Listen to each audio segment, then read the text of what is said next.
Line up, you fucking nerds. Who wants a shot at the champ? They bring the heat. Francis Ngannou is the hardest puncher in the history of fighting. They bring the knowledge. If you think this fight is going 5 rounds, you are out of your mind. They bring you the picks. The dog is getting it done in this one. We deliver every single week. We're bringing the heat, ladies and gentlemen. The money line. Don't miss it on the MMA Experts channel each week. The Money Line. We are live. I am here with my guy, Mike Finch, UFC 278. How you feeling, champ? Feeling good. Ready to get it on a good card, man. Kamaru Usman, Leon Edwards. Are we finally about to see this? I'm super excited. 7 years, bro. 7 years. That's right. That's right. That's right. And we got a fighter backstage, AJ. Yeah, he's already ready for it, man. He came in early. This is our pronto timing by my guy, Gerald Meerschaert. We're going to let him in to start things off in the show. So welcome our guy. All eyes on me. Hey, Gerald Meerschaert, champ, how you feeling? I feel great, man. Look at that. I get my own intro and everything. That's awesome. Listen, we got to do it right, man. We got to do it right. We're professional over here at GM3. You deserve it, brother. You finish fights. You're prime time now, my man. We got to put the spotlight on you. Good to see you again, Gerald. Hey, good to be here. Appreciate you guys. And listen, I'm assuming Finch already gave you the notice. If we run into one another, I do owe you a drink, my man. Because I went against you last week, bro. I got to tell you straight up. Good win. Super impressed. Because you did what Pereira couldn't do. You dropped the kickboxer and Bruno Silva. That was pretty sick, bro. Yeah, thank you, man. I appreciate that. That was that was a great moment for me. I fought a really good fight. I followed what I wanted to do in my game plan really well. And, I'm very used to being the underdog. I think the only thing that surprised me about a lot of the predictions, because everyone expecting that he would knock me out, I understand that. Everyone expecting that, I wouldn't be able to get takedowns, looking on paper, I understand that. What I didn't understand was a lot of places had me anywhere from plus 500 to plus 900 to win by submission. I was like, that's ridiculous. I mean, I could understand if it was a plus 300 because that involves a win, but that's literally the only thing I win by. So I don't know who the hell was making the odds on that one, but that was a steal. Yeah, no, I think that was an A1 pick by our guy, Mike Finch, right there. Let me ask you, did you bet on yourself on that plus 900 line? Man, no, I wish I would have. Really, I should just bet on myself every time because I'd be up by a lot. But I'm not, in the famous words of Michael Scott, I'm not superstitious, but I'm a little stitious. So I think it's kind of weird to bet on your realistically, I'm already betting half my money on myself anyway. So I feel like going somewhere online or a casino would be a little overkill at that point. Yeah, right. Yeah, he's got more on the line than anybody else does, right? It's your ass in that cage. So your health, right? Your nose, your eyes, everything's on the line when you go and fight. It's just some capital for the bettors. Do you bet on fights? Have you ever gone and bet on a fight, Gerald? No, I like picks on fights and stuff like that and seeing who wins, but I've never actually put money down on it. And that's I don't have anything against betting on fighting. Obviously it helps out, the sport I'm in a lot. Right. But I just don't really gamble that much with my money because I gamble with my health all the time. So I figured probably better to stick to one and not dip my toes in the other.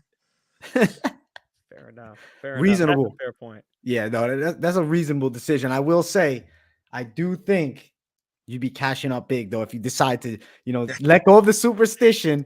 And we got dog money, Gerald Meerschaert, every time out. Also, with this weekend, there's a huge middleweight fight. Obviously, you're looking at it, Costa versus Rockhold. How you feeling about the matchup here? I'll be honest, I'm very concerned with Rockhold coming back after not cutting the weight for a fair amount of time, and his punch resistance seems to be dwindling with each knockout that he's taken. Yeah, man, I don't know. It's kind of hard to say, right? Because if you look at just Rockhold's previous fights, I could see people making the argument for that. Now, the other side of that would be like he is fighting the best of the best guys. He's fighting, fought a lot of really good, tough knockout guys. And to his benefit, he has taken a long time coming back. So I would think that his brain has healed up quite well. His body's back where it should be.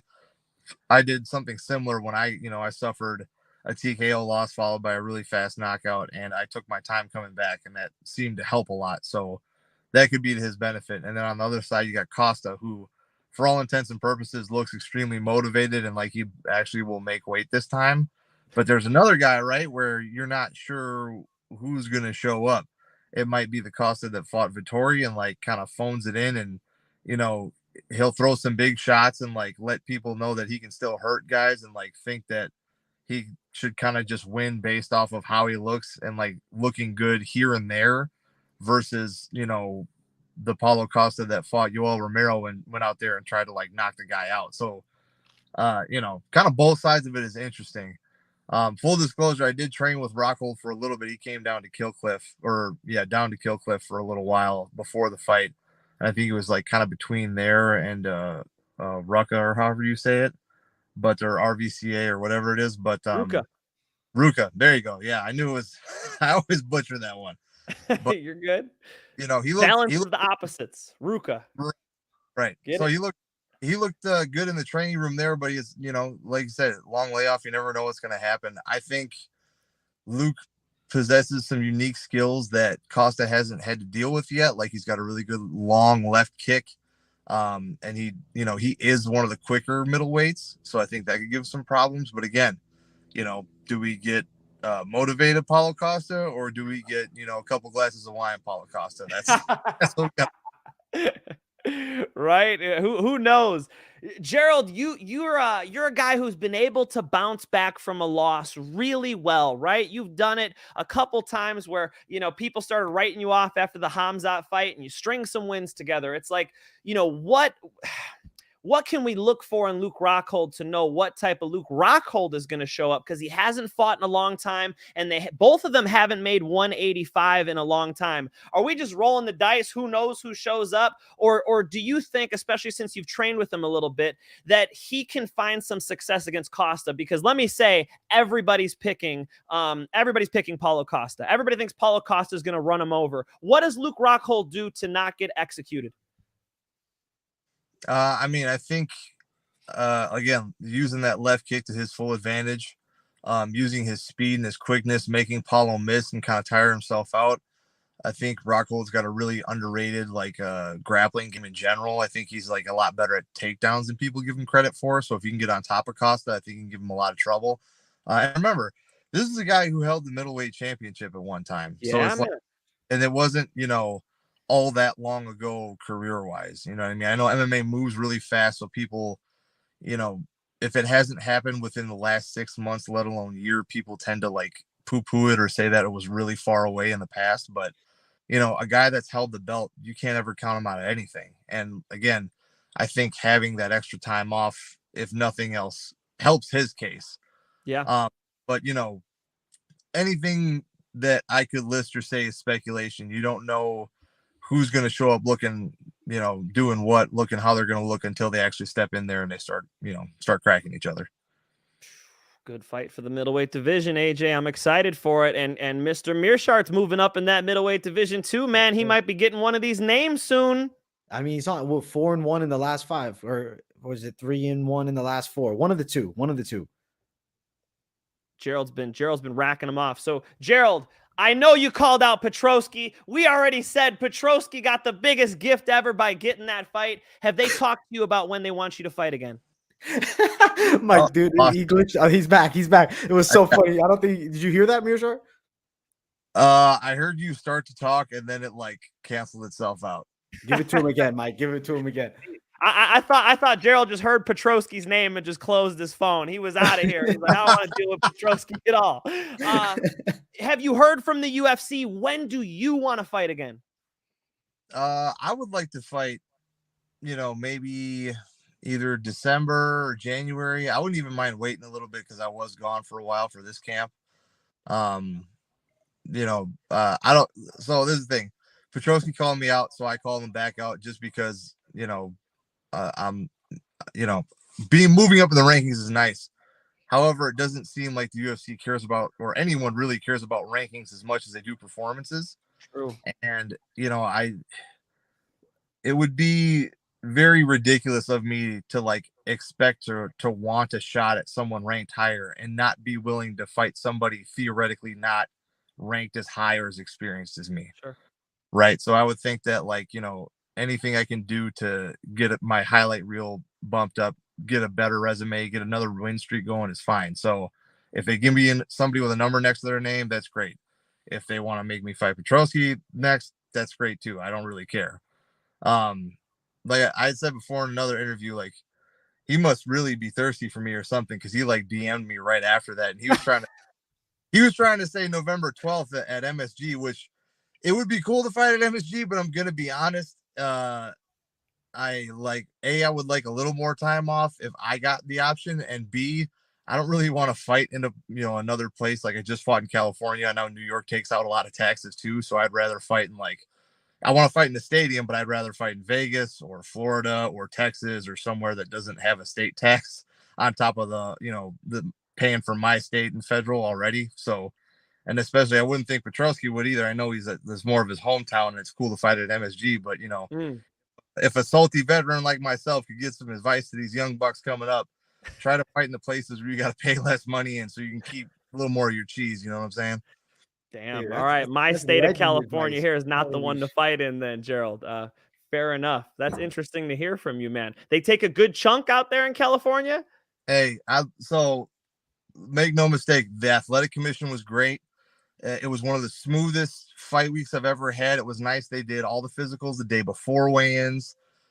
Everything with the commission was awesome. The stadium was great. The people were awesome. I loved California. I'm not saying I would never fight there again, but man, they hit you with 7% on each check off the top. Yeah, like it's, you know what I'm saying? And I don't really reap those benefits because I don't live there. You know what I mean? So it's cool. And I'm not saying I wouldn't do it again, but I would want to fight a couple other places first. Whoa, that's crazy, man. Okay, that makes sense then. Fair enough. Wow, they're taking 7%. How dare they? They ain't got shit together out here. Let me tell you what. We got homeless problems. We got all types of shit. The government's not spending the money well, Gerald. Your money has been squandered. I'm sorry on behalf of California. Well, yeah, I hope they figure that out, man, because I need to see some itemized deductions of exactly what they're spending this on. Right, exactly. I guarantee you would not approve. I guarantee you. I think UFC needs to get to Tampa, bro. We need another event. It's been a few years, I think like 3 now. I'd like to see it local to me. I get to go out, maybe watch the fight in person. You don't have to fly anywhere. I need some action out here. Yeah, no, I fought in Tampa once before. It's great. I love the stadium there. The town is awesome. I got to ride the trolley little system, the rails all over the place. It was a really cool place. I loved it. I'd definitely go back to Tampa. Let's go. Meerschaert in Tampa, man. I'm coming out to the show, and I got you for that drink. Don't think I forgot it, my guy. I got you. I appreciate it. It's gonna happen, 100%. All right, we want to know the main event too, because there's a big main event here. Finally, Leon Edwards getting his title shot against Kamaru Usman. By the way, Kamaru Usman says he wants to skip your weight class. He wants to go up to 205 and fight. Maybe he doesn't want to see that guy Hamzat Chimaev across the cage from him. I don't know, but I must get your prediction here, man. What do you think between Usman and Edwards? I just don't see how Edwards can win. You know what I mean? And that's nothing against Edwards. Edwards is a great fighter. I think he has a lot better grappling, both defensively and offensively, that people give him credit for. But when you got so thoroughly dominated the first time in the wrestling department, and now you're fighting a guy who, still has looked just as dominant, even against a Covington, who's, known to be a guy that wears on people and gets on top of everybody else. I just don't see what you're going to do to stop that. And his stand-up's only been looking better. He's been showing knockout power. He's been standing and trading with everybody. Leon in his last 5-round fight, like Nate Diaz is a tough dude. But, there again, he still got caught late. And Kamaru was dangerous early, and he's dangerous late. Yeah. And I would think he's got a lot more power than a Nate Diaz. And that's not to say Diaz doesn't have power. It's just his style of boxing is just different. He relies on accumulation, and it's a lot about the whip and the length of his punch and like doing it over and over. And it's like it's a beautiful thing to watch, and it's a skill in itself.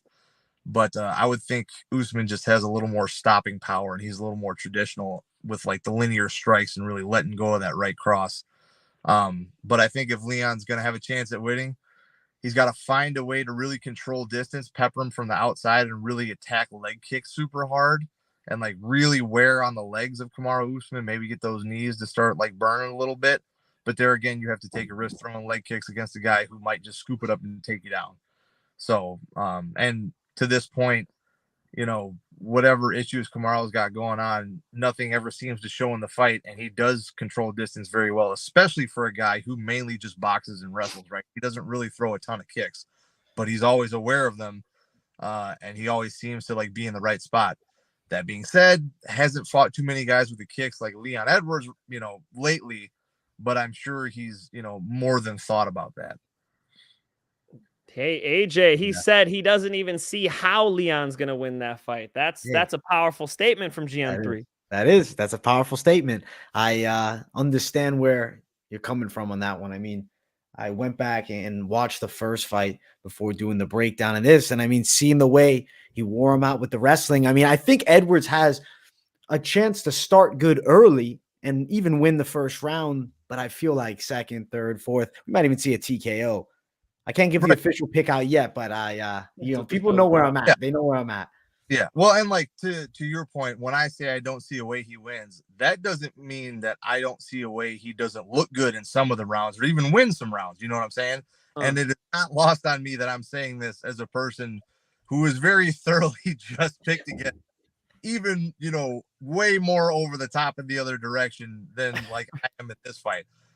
So again, if Leon Edwards did win, I wouldn't say I would be shocked necessarily or surprised, but it's definitely not, something that I would expect to happen as likely as an Usman winning. But again, I think Leon could win 2 rounds. I think Leon is going to make this very, very competitive. He's going to approach it and like take everything into consideration.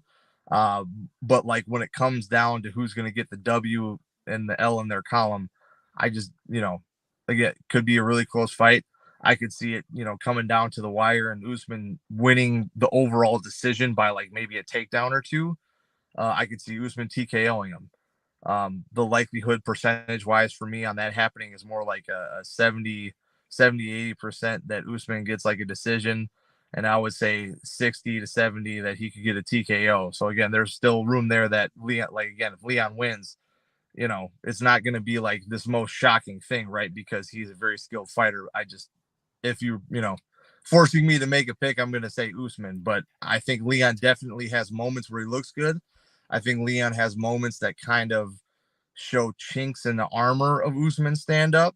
But I think, Usman does what a champion does, and he adjusts and he, fixes those problems on the fly and takes the fight where he needs to take the fight. Hey, you know what? We've taken 18 minutes of your time now, so I'm not going to keep you for too long. I did want to give a shout out to the live chat since we are live right now. We got a couple people showing some love. We've got SD Crusader. GM3 has been a machine since the Hamzat fight. Right above that, AJ Junior Smile. Gerald is an underrated beast. And then I got to give a shout out to the last one here, Papa Chuck. Gerald, I was calling your win all last week. I told people that you should change your nickname from GM3 to GM Round 3. Congratulations on beating another on getting another sub on your record. Brother, we have big respect for you over here on Moneyline. We appreciate you coming by. Man, I just so much appreciate it. Could I leave you with one more question? My last one. Sure. Easy, fun question. Gerald is one of the nicest guys, and when I come up to such a gentleman mixed martial arts fighter, I like to ask this question. Gerald, have you ever been in a street fight? No. That's interesting. Yeah. Holy. No, I'm not surprised. You seem very like you're a rational guy. You can ease the situation as opposed to killing some scrubs out in the street. Yeah. Well, so first of all, it would really take a lot for me to like get involved in a street fight, because you can say just about whatever you want to me, and I'm going to be like, okay, now what? Like, I don't really care. I don't know you or value your opinion, and I'm not going to let the words of another man hold any weight, in my mind. So that's a non-starter already. And two, most people aren't going to attack me. Like, I don't know. I don't think it's because I look intimidating. I think it's because I just give off a very like attitude where they're like, yeah, they want like some feedback and I'm not going to give it to them. Like, I mean, you can try to fight me. I'll probably break your arm, but like, I don't really want to. And the third most important thing is I don't really go out and I'm not in places where street fights happen. You know what I mean? Like I hang out with my friends and family. I'm at houses a lot, but I barely, I could probably count on one hand the amount of times I've been out to an actual bar in the last 10 years. Like, I just don't do that stuff. And it's nothing against it. Some guys like doing that. I just don't find it fun at all. And, a lot of the guys I hang around with are either fighters and we don't want to like start anything anyway. And we're just watching fight nights, or like a lot of my high school friends were all nerds. So it's like they're getting into any fight. So I don't know. I've just avoided it.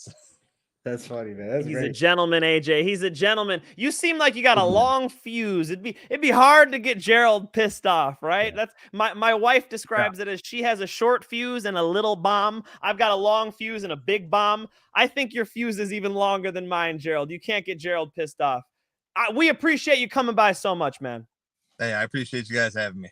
Let's go. Gerald, man, it was great to meet you. I'm glad you don't want to knock me out for picking against you, man. So I appreciate that too.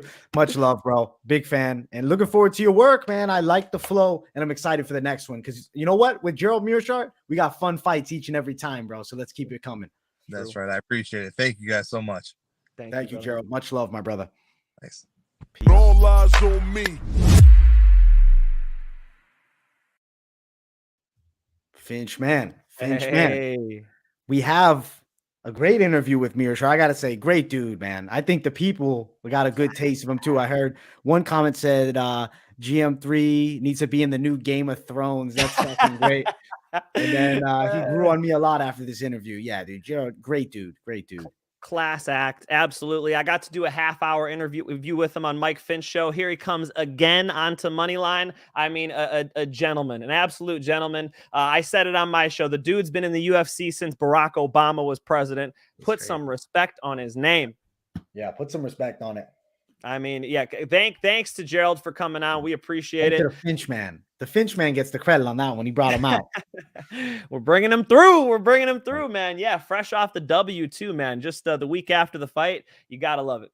That was great. Now, we wanted to give Finch the floor because he's calling some people out because he was not having it with some haters in the comments. Finch man said, I need to give him a piece of my mind. So, Finch, you ready for it? I will bring up Silva warm up right here. Finch is not playing, guys. If you were shitting on Finch last week, he's ready to come after you. Let's go. First one. Finch is a clown. He picked Meerschaert because he's going to be invited to the channel. Clown. Finch, give us your thoughts on the haters, bro. I mean, do I even need to respond to this one? Guys, how many times have I told you guys I'm going to get my ass kicked at King's MMA because I'm picking against so-and-so? Or, I mean, I feel like it's every week. So those of you guys who tune in every week, you guys already know. But for those of you who don't know, if you feel like betting a bunch of money on a plus 350 Bruno Silva, you can go to mybookie.com, use promo code Moneyline. You can lose that bet, and then they'll pay us. I mean, that's just phenomenal. AJ, we end up with the cash at the end of the day. Fade me. Let's go. I always try to give you guys honest picks because if I don't, I'm never going to, if I'm going to do this thing long term, I have to be honest with you guys. I have to be consistent. I've picked against Verdum when it was not convenient for me, when I had to go see him on Monday. I mean, you want to be honest with your picks. I try to bring it honest every single time. Otherwise, I'd pick all of the King's MMA people. Obviously, they're going to kick me in the stomach the next time they see me. I don't. AJ, how many times have you heard me say I'm going to get my ass kicked by Jason Perillo next week? I do want to quote something though, Finch, because I don't want the people to think there's any shadiness. You said when you lose that bet on Bruno Silva, my bookie pays us. The reason he's saying my bookie might be paying us because there might be a second loading to our sponsorship. No, not going to say anything confirmed. But things are looking good with my bookie.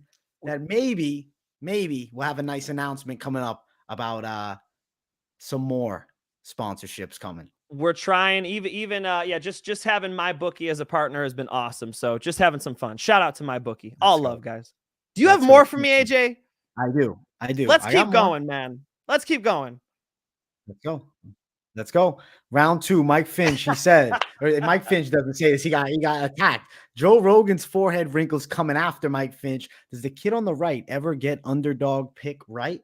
I peeked this channel the day after an event frequently, and he was wrong 90% of the time or more. LOLs. Finch, what do you have to say to this guy? What do you got to say? All right, I should actually start off with the Ontiveros one. Good call. During the pick, I said his ground game sucked.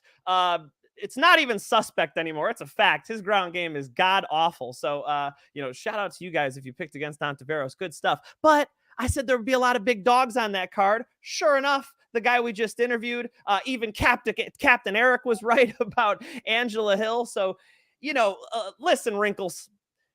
In the sport of mixed martial arts, all right, if you're new to this, Gabriel Gonzaga knocked out Mirko Krokop with a head kick, all right? This is the sport where George St. Pierre tapped due to strikes, okay? You guys can't be too confident on these big favorites. You got to be careful. And my man threw out a fake stat. I love the fake stats when people just go and make up a stat. Let me give you a real one. In the last 10 cards, I am 82-37. That is about a 70% win rate, all right? That is a little bit better than 10%. So Wrinkles, if you want to know how math works, if you bet on Gerald Meerschaert, I picked 2 big dogs, Ontiveros, Gerald Meerschaert. If you bet on those 2 big dogs, Gerald Meerschaert's submission was up to plus 900. Come on, man. You got to make some money with us. And AJ, as you always know, I never tell you guys to bet on anybody. I look back through all these shows. I have never told anybody to make a bet in my life. Think for yourselves, ladies and gentlemen. Think for yourselves. I'm going to break down the fights for free. You don't have to pay me. Just tune in and have some fun with it, guys. Remember, in the sport of mixed martial arts, underdogs do come through. Let's go. They do. And Finch, there is one more. I think this one maybe irked you more. I don't feel too much about this. This one's pretty funny to me. This is it's pretty funny when 2 dudes who have clearly never ever been close to a fight in their whole lives have an opinion that people actually listen to. LOL. I can scream up and down how I got a blue belt. I've done martial arts. I have amateur competition background. But you actually have evidence. You got videos that exist all over YouTube. You got a Tapology page, for Christ's sake, Mike. So realistically, you could be any proof, whatever, people still gonna say you don't got it. You never did. I mean, no what chance. What else can we possibly do? I've had my own MMA promotion in Illinois where I was actually the promoter. I've done MMA media for Chicago's MMA and MMA Recap. Been, to UFC events, interviewed dozens and dozens of champions, and I must have done maybe 100 mixed martial arts interviews with fighters. 5-0 mixed martial arts fighter. I've been a coach. I coach at UFC Gym Huntington Beach right now. I mean, what else? Do you want me to be a ring girl? Is that the next step? Do I have to be a ring girl, AJ? That's the only job I haven't done yet. So if you want to see me walk around as a ring girl, then we'll do that. And, we had the other comment up, and he said that I was a clown for picking Gerald Meerschaert, right? Sir, do you have anything against clowns? Because I got to tell you, one of my best friends, Richie the Barber, ladies and gentlemen, is a clown. If you would like some Richie the Barber hair gel, go ahead and get some. He signs the inside. That's my buddy. What you got against clowns, ladies and gentlemen? I think we could be a little nicer in the comments section, although I do ask you guys to bring it every single week. We always appreciate it. Even if you guys disagree with our picks, we love that. We love that. And as you guys know, me and AJ are in the comments section. Give us a little tag. We'll hit you back. Let's go. Let's go. Shout out to SD Crusader for the $2 dono. Ontiveros deserves one more chance in the UFC. You know what? Why not?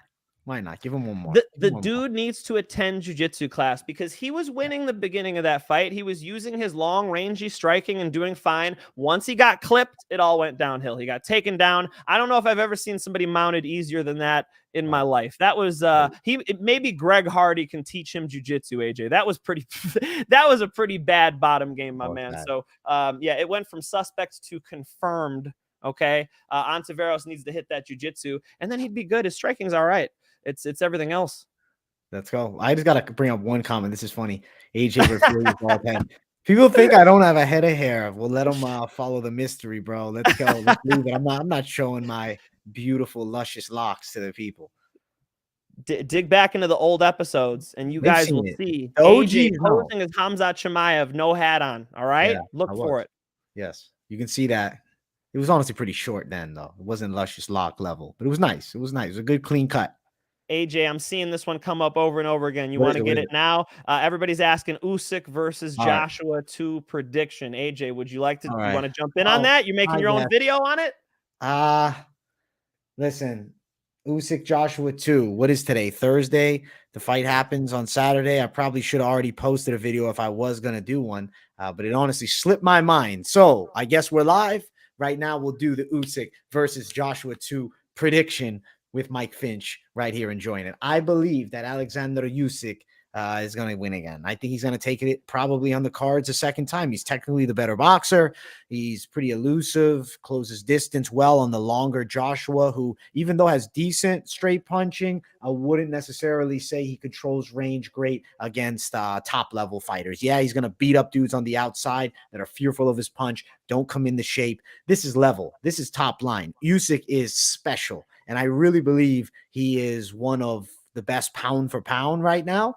And I think Joshua, yes, he's got the big size edge. Usyk looks like jacked. Like from what I see, he looks scary. He looks in great shape. Yeah, He looks man. like a heavyweight. Did you like his hairdo? I like the hair. I like the outfit that he wore in the media face off.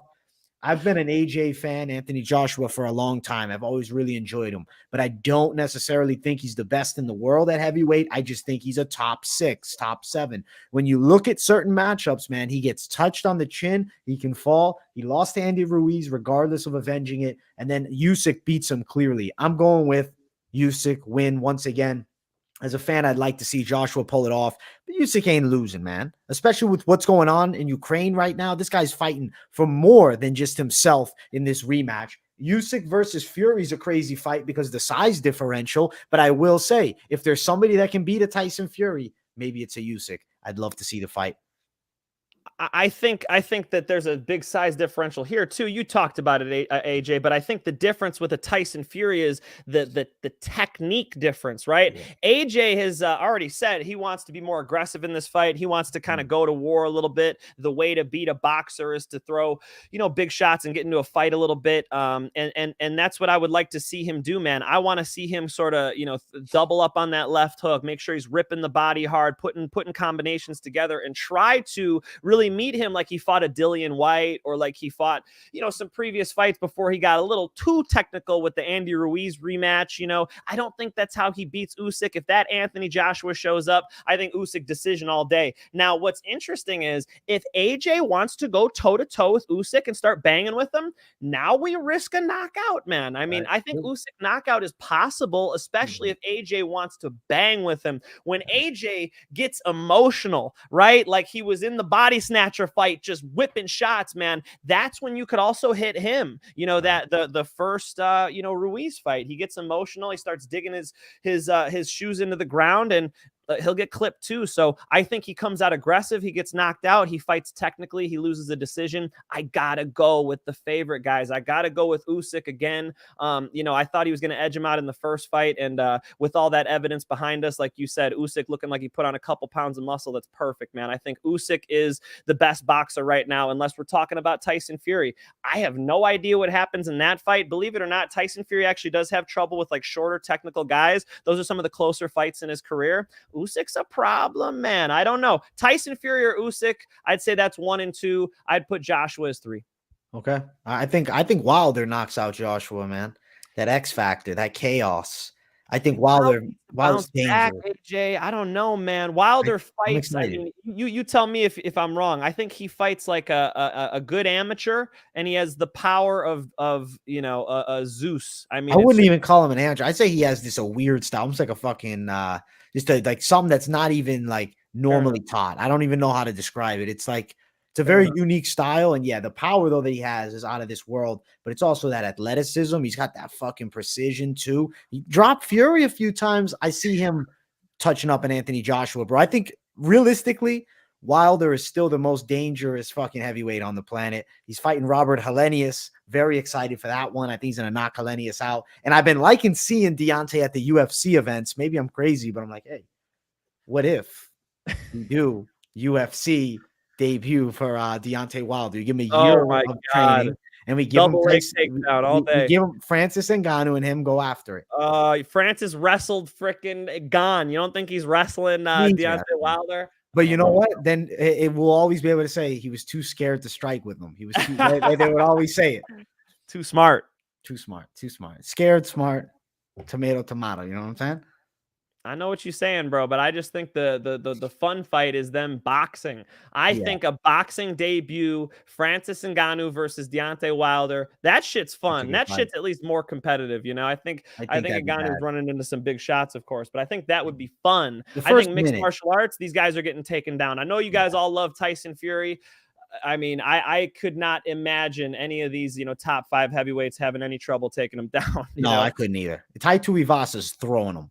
And Ty can't even wrestle. Exactly. I think these guys are getting on top of our man Tyson Fury. Who has seen Tyson Fury grapple with Nick Diaz? It's super fun if you guys haven't seen it. Yeah, Fury, he's sticking to what he's good at. He ain't coming to the cage. No way. I doubt Wilder is either. There's no reason to.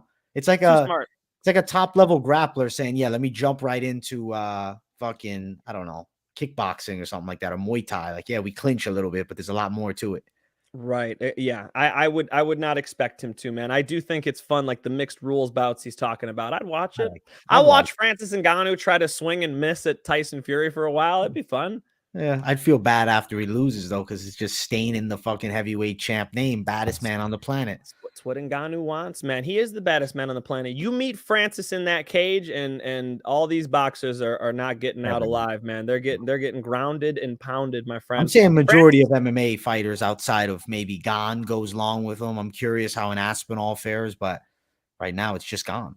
Yeah, man. Yeah, that's interesting. That's definitely interesting. Curtis Blades is better than ever too. I know we've seen it, but I think his setups are better than ever. So there's some challengers up there. John Jones, ready to break down some fights. I am. But John Jones is the last thing I had to say.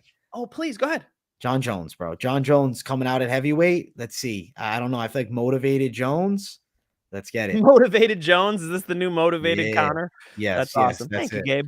Gabe Gordon, $4.99 super sticker. And he also said, hurry your ass up with these fucking breakdowns. So we're going to get into it because we've been going off in a boxing tangent for the past while. Let's get it. Let's start it off. First fight of the night. Daniel da Silva versus Victor Altamirano. I'm picking da Silva to win. I think he's dangerous on the floor with the jiu-jitsu. He's a pretty quality kickboxer. Altamirano's real scrappy, though, and I like the way he closes distance with the hands. He'll mix it up. He'll get into a bit of a fist fight. He'll throw down.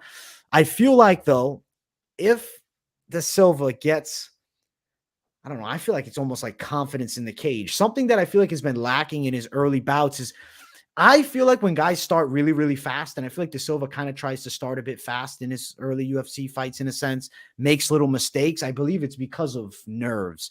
Is for the third time out, he's going to be a little more patient. I'd like to see da Silva kind of stand back a bit, let Altamirano kind of come at him for the first minute or two, and let the fight start playing out. Because you look at da Silva against Figgy, man. I mean, he ends up getting caught in the guard and then knee bar, tap, quick. I think he's better than that. I think he's good on the floor too. I'm going to go da Silva, but it's not a high confidence pick. And Mike, the way you're looking at me, I feel like you're hard on the other side. So let's hear it.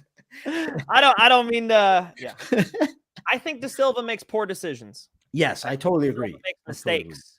He does. How are you getting knee barred trying to pass someone's guard in the UFC? You have ground and pound on your side. You have all of these weapons, and you're getting knee barred. Come on, man. He's just got, he makes stupid mistakes. For instance, one of the mistakes he makes, he likes to kick without punching first. This is how he got knocked out, right?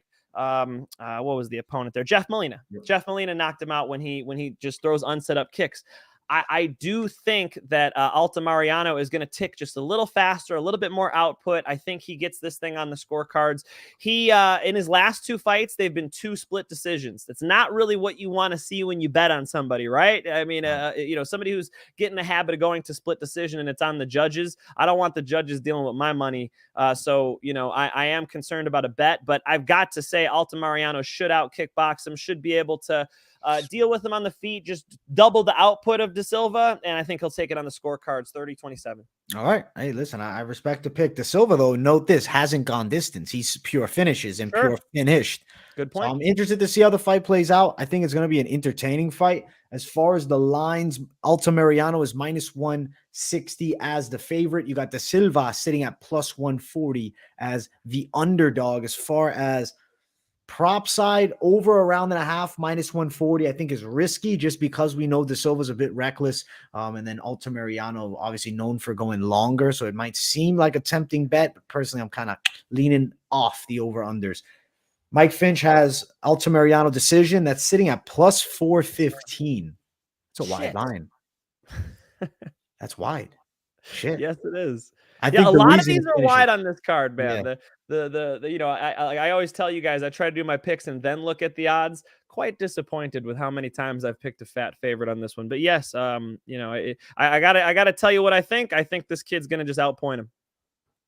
You think that he outpoints him? Unanimous decision? UD, brother. UD. All right, UD from Finch.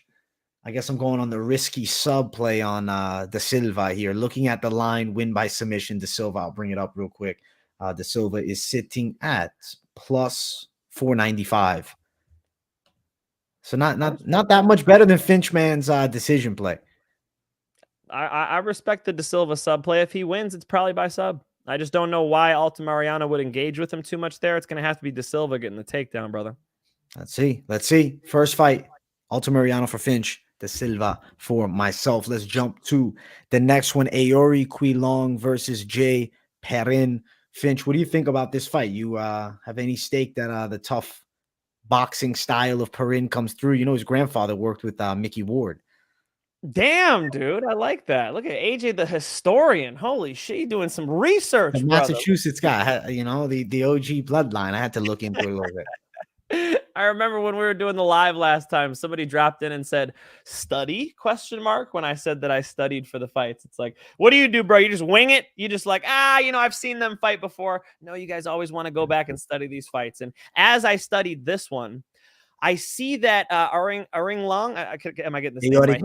I think it's Aoriqileng. Aori has much better striking. I really do think that his snap on his shots is far superior. I do think he's going to be a threat on the feet. He'll probably even hurt Perrin. My issue is if you're getting out grappled by Cody Durden, I do think Perrin can do a lot of those same things, man. I think Perrin can get a hold of him, drag him around a little bit, and at least make it competitive enough to get this thing on the scorecards. You know, we have seen, you know, Perrin do well in the clinch, sort of get some takedowns and mix everything up as a mixed martial arts fight. I look at this as Aoriqileng, I'm doing terrible, is the striker in this matchup. Pretty much everything else is gonna favor Perrin. So I'm gonna go with Perrin, man. But it's definitely one where Perrin needs to avoid those straight shots because he could get tagged up a little bit.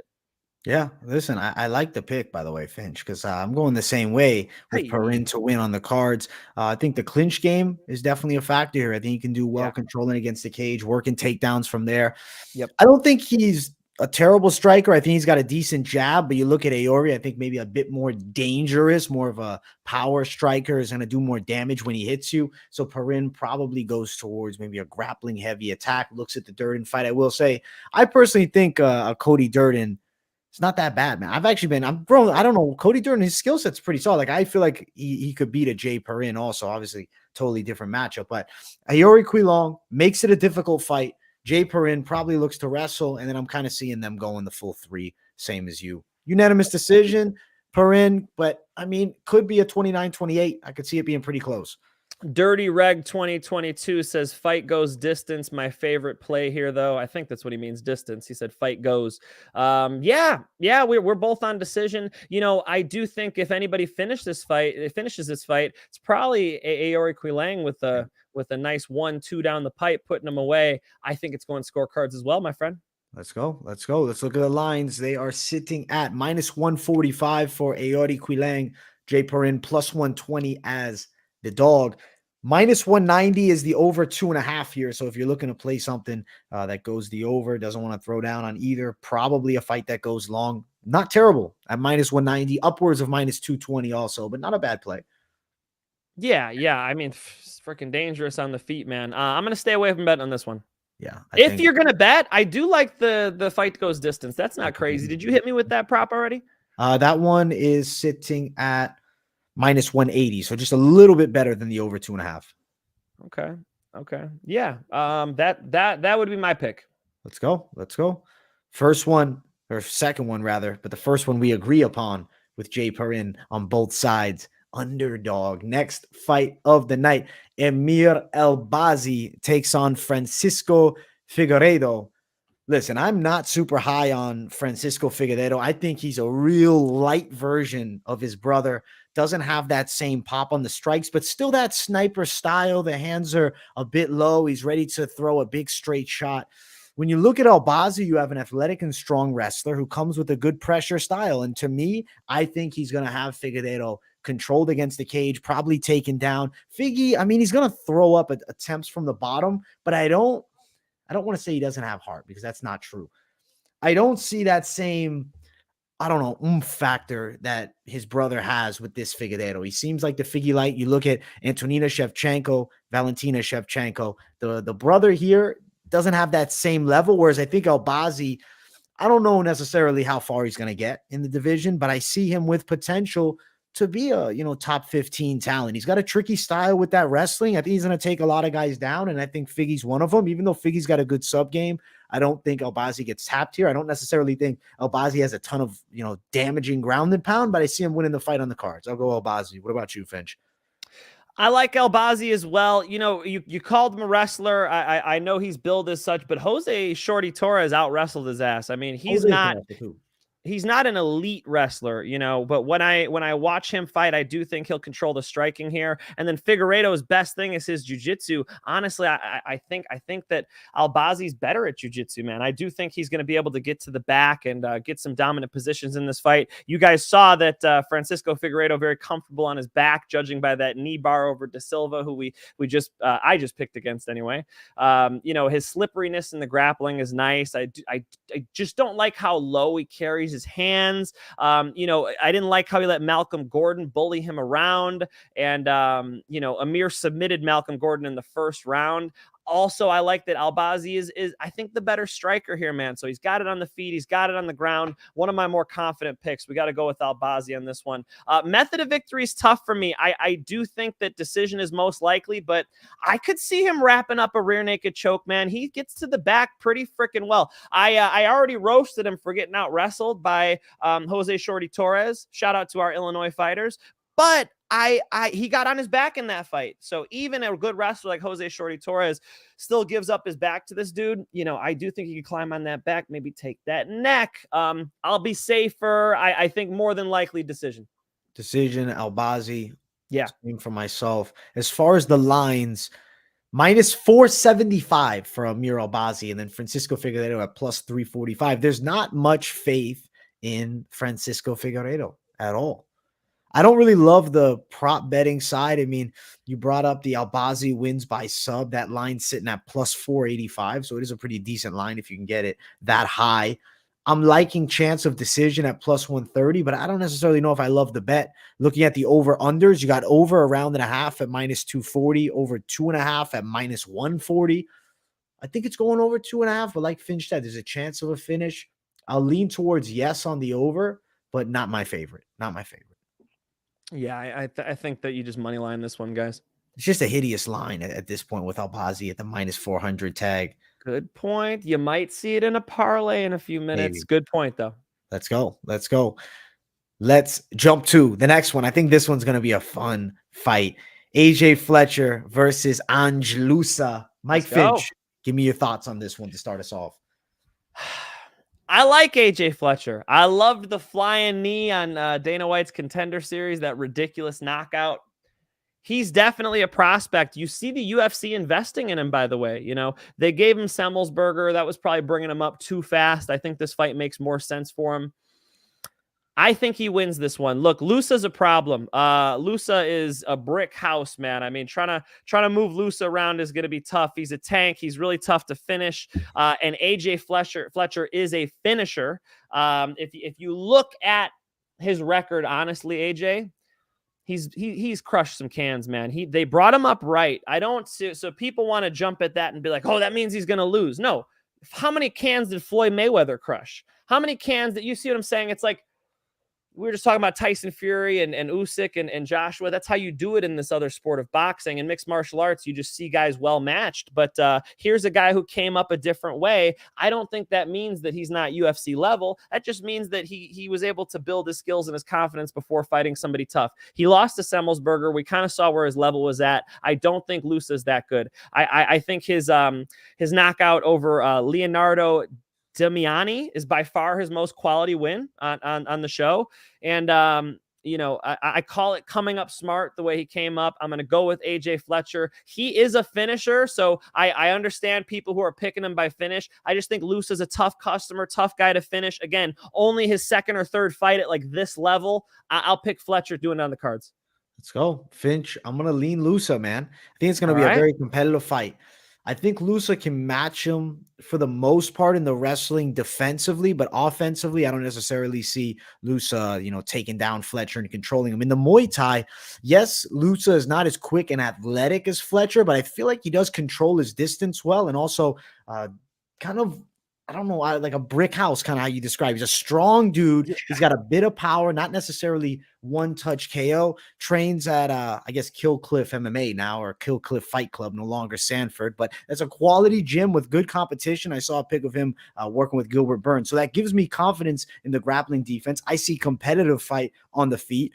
I'm kind of leaning it Loosa to win a decision in this one. But ultimately, AJ Fletcher is a quality prospect. I'm still riding Loosa, though. Underdog, Ange Loosa. When the underdog Loosa plants his feet, I think Fletcher might put him on his ass, man. I do think that he could change levels and hit that takedown. He does it really well when guys start trying to bang with him. Also, Fletcher punishes the lead leg well, so I think he could be ticking on that lead leg until Loosa wants to get loose and start opening up with some big punches, hit those takedowns. Fun fight for sure. And you know what? Only the third real tough opponent that Fletcher has had. Important for you guys to consider that. Let's look at the lines real quick for this one. Loosa is plus 140 as a dog. Fletcher at minus 160, the favorite. The over 2.5 minus 145. I mean, you got two dangerous guys. I think a big strike could definitely land on either side, but probably going long. So over 2.5 at minus 145 is a sweaty one, but it's a possible one. AJ Fletcher to win by a decision, plus 200. Loosa by decision, plus 290. I don't really like either of the props. I would lean the over if you're looking to play some, or you attack the money lines on either side that you're confident on. Me going Loosa for the plus. Finch feeling good about AJ Fletcher, and he's not super wide as a favorite. Yeah, the odds are respectable enough where you could just money line it. That's what I would do. Again, if you think AJ Fletcher does well in this fight, you're probably thinking he finishes it, right? I'm just saying that the competition level is so high now, we'll see something a little differently. Most of AJ Fletcher's fights, he gets them out of there. Luce is a tough customer. I'm interested to see. It's another check on this prospect. How good is AJ Fletcher? We're going to get another chance to find out. Let's go. Good fight. Let's jump to the next one. Miranda Maverick versus Shanna Young 2. This is a rematch, even though the first fight was technically exhibition. The way Maverick was able to get her back and strangle her was pretty, I don't want to say too easy. It was fairly easy. It was quick. But Shanna Young had resistance early. She was trying to stop that takedown hard.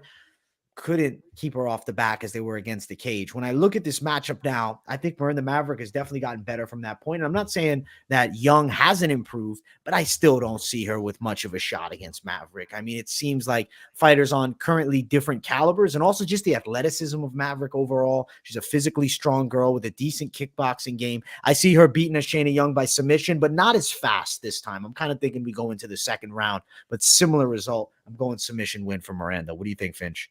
I think Shanna Young has extreme dexterity in her lead leg, man. The way she throws that head kick up there, she'll throw a push side kick, Taekwondo style. She's even got an axe kick she'll hit you with that lead leg. So it's something for Miranda to worry about. Keep her hands up, keep her chin tucked, back this girl up. And once Miranda Maverick starts grappling more, I think that's the key to success here, AJ. You said it, on the ground is what she wants to do. I believe it was a rear naked choke in the first fight, if I'm not mistaken. And, I could see that happening again when they fought in Invicta. It was a while ago. Who improved more since then? Probably Maverick, man. And I like how you picked the second round. I'm going to go third round, Okay. Rear naked strangle. I like it, Finch. I like the rear naked strangle. How we're leaning towards it now. That's Let me pull this that's up it real now. quick. Shout out Just rear to naked strangle. Rise Carlisle for bringing up. We're almost at 10K subs. Yeah, the channel is popping up, man. MMA experts on the way to 10K. So make sure to subscribe if you haven't yet and smash those damn likes as well. Great Bizarre. fight here. Thank you for the love. Yes, Appreciate sir. it. Yes, Appreciate sir. you guys. Much love Always. to all you guys, everyone up in Cheers. here. Cheers. God bless. We're killing it each and every time. And I'm glad that me and Finch, man, are seeing it the same here because I feel like you can't touch the money line. It's minus 625 on Maverick. Young sitting at plus 435. Yeah, I'm just hoping Maverick doesn't posture up and start dropping some elbows from back mount, bro. I'll throw something at my TV. But yeah, I'm thinking submission's the way to go. Plus 175 for the submission. So I think fair shot of it. Me and Finch both feeling it. I'm thinking plus 175 might be worth a little stab. I like it. Yeah. You guys will see my parlays and my locks and whatnot. I just think that Miranda Maverick got better since their last fight. Obviously, so did Young, but I think the trajectory is more on Maverick, better competition, all the good things you could say. So if she did it before, she'll do it again more dominantly. Yes, sir. Yes, sir. Yes, sir. Let's go. I'm excited, man. I don't know. This card just hyped me up, especially this next fight. I don't know how you're feeling about our guy Sean Woodson. He takes on game vet in Luis Saldaña, who's also a prospect. I like Sean Woodson a lot. I'm pretty excited to see him fight. His flow is really good. He's got a boxing background. Let me pull. I have it written down here. I believe 30 something amateur boxing matches. He has like a good boxing style. Yeah, he does. He kind of does that. He's awkward a little bit. There's a lot of movement, which I like. A unique fighter from mixed martial arts. Another thing is he's really long and skinny, so he's one of the taller guys. Saldaña, though, is not a bad striker. He's got pretty quality kickboxing, a bit of power for sure. What I didn't like is when I look at him in the mid-range, I feel like his hands sometimes are still a little bit low. A guy like Sean Woodson with the sniper shots, I think might touch up a Saldaña and hurt him. I'm actually leaning Sean Woodson to get the KO win. I know we've seen a bit of decisions from him early. He did get a finish in the last one, but it's coming together. A guy like Woodson has the ability, I think, to be a finisher. He's just got to put the pieces together with the boxing background. He's continually, flowing it in the MMA style, counter strikes. Win. I'm going KO Woodson. Yeah, and like I just showed you guys, he's got that goofy striking style where he's got a goofy looking build. Let's just be honest. He's one of the strangest people I've ever seen in my life. But his style, he'll show you the right hand, pop you with the left. It's like a mixture of like an old school clowning around Muhammad Ali, so he likes that style, and I do think that actually works pretty well against Saldaña, who carries his hands, as AJ said, low, man. I think if you're in Saldaña's corner, you tell him, hey, bro, bring those up for this fight. I don't want to see him out there, especially in the later rounds, AJ, because Saldaña, let's be honest, slows down in round 2 and 3. I think that's where Woodson capitalizes. So I don't think it's very likely that Woodson knocks him out in rounds 1 or the beginning of round 2. But as this thing goes late, especially third round, I'll jump on the TKO with you, man. I think Woodson can get him out of there. Let's go. Yeah, I'm with you, man. I do think Woodson's due for an impressive knockout again here. And Saldaña kind of the guy that matches up well with him. When I saw those hands in the mid-range low, I was curious if you were also seeing it because I'm like, man, that shot is for Woodson. This is the matchup that I think can give him an impressive win, which I think would really boost the stock. Woodson minus 355, Saldaña plus 270. Mike Finch, you like over a round and a half? It's not a great line, but it is minus 225. I would rather money line this one than go with the prop, but I still think that there's maybe a 55-60% chance he gets him out of there in that third round. I'm not that confident in Woodson's power. I just think that Woodson will accumulate on Saldaña. He'll be cracking him, especially as Saldaña gets that distance wrong as the fight goes on, as his feet get a little heavier. That's when Woodson will start teeing off on him, man. I would stick to money line as the show's name is. I saw somebody drop it earlier. You don't even have to pull it up, but somebody was like, something about the show's name. Yes, the show is called Moneyline, but we got to tell you what we really think. All right. Some fights are going to finish. I think this might be one of them. Round 3 TKO is the official pick. Let's go. Finch, man, on round 3 TKO. The TKO in general is sitting at plus 190. So not a bad knockout play. Let's keep running, man, because we got decent action coming up. This one here, I don't want to say it's not a good fight. I think it's got potential to be an interesting matchup. It's Yanan Wu versus Lucie Pudilová.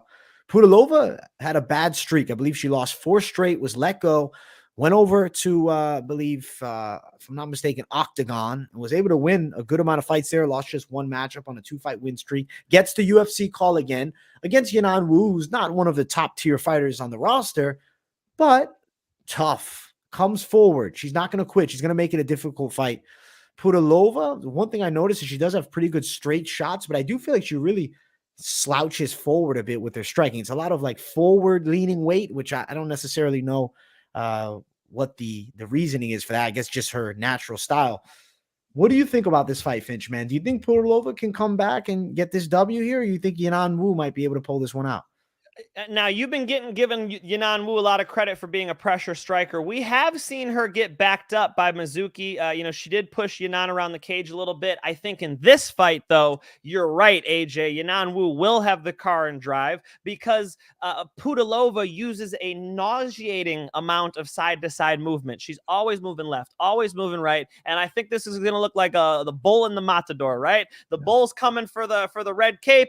The matador gets out of the way. I think if Pudilová can keep exiting on her, Wu Yanan is not technical enough to make those adjustments. What she'll need to do is cut her off. They're in the big cage, little women, big cage. I don't think she's going to be able to cut her off very well. I do think Pudilová will like touch spar her to a decision. I'm not expecting too much excitement in this one. I know you guys had a lot of fun watching Mrs. Nunes and last week, right? I think this will be worse. I think these two are going to touch spar for 3 rounds because Wu is going to want to get into a fight and Pudilová is just going to move all over that cage. I think Pudilová probably edges out a decision and one that you guys are not going to be too happy watching. You know what sucks? I'm just seeing the live chat said, and I just looked it up. Officially, this is now on the main card. Oh, shit. They put this on the main card. I mean, the bizarre ones on the main card. Bizarre. Like, well, it is what it is. Costa, main event. And then you got like Harry Hunsucker in the main card. Like, what are we doing, UFC? Come on. I don't understand. I don't know why I'm leaning Yanan Wu. I guess it's just that stance of Pudilová. I don't know. It's just concerning, but I definitely could see Wu losing the fight on the cards. I see this as a competitive toss-up. I'm going with Wu. As far as the lines for this matchup, Yanan Wu is sitting at plus. Let's see if we can find it. Excuse me, not even plus. Well, I guess technically plus, yeah. Some books have her at plus. She's about plus 105 at best value. And then Lucie Pudilová, minus 120. So very close money lines on both sides. I don't really think it's a great bet. I don't think it's a great fight either. Minus 350 for the over 2.5, but minus 350 is a little wide on that one to even want to play. But yeah, it's probably going long. You might want to get a drink during this fight. Make sure you're feeling something. Hey, prove us wrong, ladies. Go to war. Well, I hope they do. I hope they do. There's a chance, but it is what it is. Fair enough, man. I think that this one's going to the scorecards too. So I think if you're going to pick in, an over on this one, I think, very high likelihood we see the scorecards. Yeah. Let's jump to our next matchup. It is technically no longer the featured bout of the night, but for us, the true featured bout of the night. Leonardo Santos versus Gerald Gordon. Finch, you look very excited for this one, so I want to give you the floor to break this one down. You think 43 Santos can turn back the clock, or are you going with Mr. New York, Gerald Gordon? Leonardo Santos is halfway to Joe Biden, okay? He's old as fuck. Fade him. Gordon is going to go out there and do his thing. The biggest problem Gordon has is he runs into a big shot every now and then. Santos is not going to be able to cook up that big shot. Santos needs this thing on the ground. He's not going to be able to get it there. And Gordon in the top position, I don't think is getting submitted. They're fighting in Salt Lake City. I don't know how high the elevation is, but it can't help a guy with bad cardio and Santos, who we've seen gas hard against Clay Guida. By the way, Clay Guida was a dog. By the way, I picked Clay Guida, the dog, to win that fight. So I do think that Santos is going to gas again, and this customer, Gordon, is going to put him away. I got Gordon with a nasty TKO, maybe round 2 or 3, putting away Joe Biden. I mean, Leonardo Santos. Let's go, Brandon, my guy. Let's go. So looking at love to the White House, but I didn't say no. What are you talking about? You got to think this guy's old. I'm talking about the fighter, bro, Brandon Moreno. Of course, I'm a big fan. Now, as far as this fight with Santos and Gordon, when I see Leonardo Santos go crazy on Clay Guida, to me, that means he's not in shape. He's forcing the stoppage because he doesn't feel confident in going long. He's past his prime. When he was in his prime, Santos was good, man. Unfortunately, he just never had the rise to the rankings or anything like that. Big win over Kevin Lee, though. That's a solid W in the hat. Looking at this one, I think Jared Gordon is due for a finish. I'm going knockout Jared Gordon. I think he sleeps, as you said, Biden-aged Leonardo Santos. I think he finds the chin, man. He's got hands. He's got some power, just for whatever reason hasn't put it together. Santos is a guy that's there to be finished now at this point. Getting submitted by Clay Guida. Even though he looked good early, that upright style, I think a guy like Jared Gordon could expose. And I'm going Jared for the KO. If Leonardo Santos has a bicycle, somebody take it from him, okay? Let's watch out for our guy Leonardo Santos. Look, to stop ripping on his age, but it's a problem with the lighter weight classes. This is not a weight class to be 42 years old in. That's a heavyweight, light heavyweight thing. Yeah, that's it. You can't do it in the lower weight classes. Middleweight would even be like super pushing it. Come on. We see They're too good. They're too deep, bro. Yeah, it's too deep of a weight class, too much speed. You have to have such good reflexes. You can't. Santos is getting slept. Yep. Gordon for the win. As far as the odds for this fight, minus 280 for for Gordon. Santos sitting at plus 220. Imagine it was minus 280 for Santos. We'd be all over. I'm hammering that line, bro. No, you'd have to, but no, it's not. Lock Gordon's of the year. Fair favorite. Lock of the year for you, Finch, man. Oh shit. If it was the odds you just read me, lock of the century. Decade. No, actually, centuries. Fucking. What am I saying? Well, millennium is what I meant. Decade. Fucking going moron over here. Looking at this one though, I think it's gonna be Gordon by KO. As far as the money line, it's not great, but Gordon for the knockout plus 350. I think why not attack it? Old man Santos. Finch, you got me shafting him too now, bro. I wasn't gonna go hard. We're fading Brandon. Fading him. He's going to sleep. Win for Jared Gordon. For us both, it is time for the main card.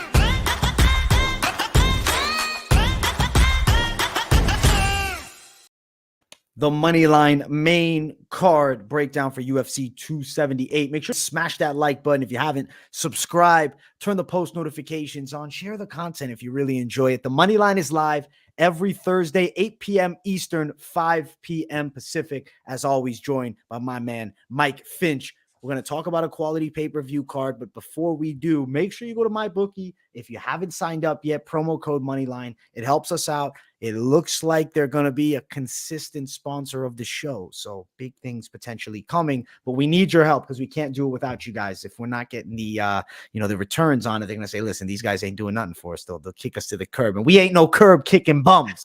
So let's go. Sign up. Much love.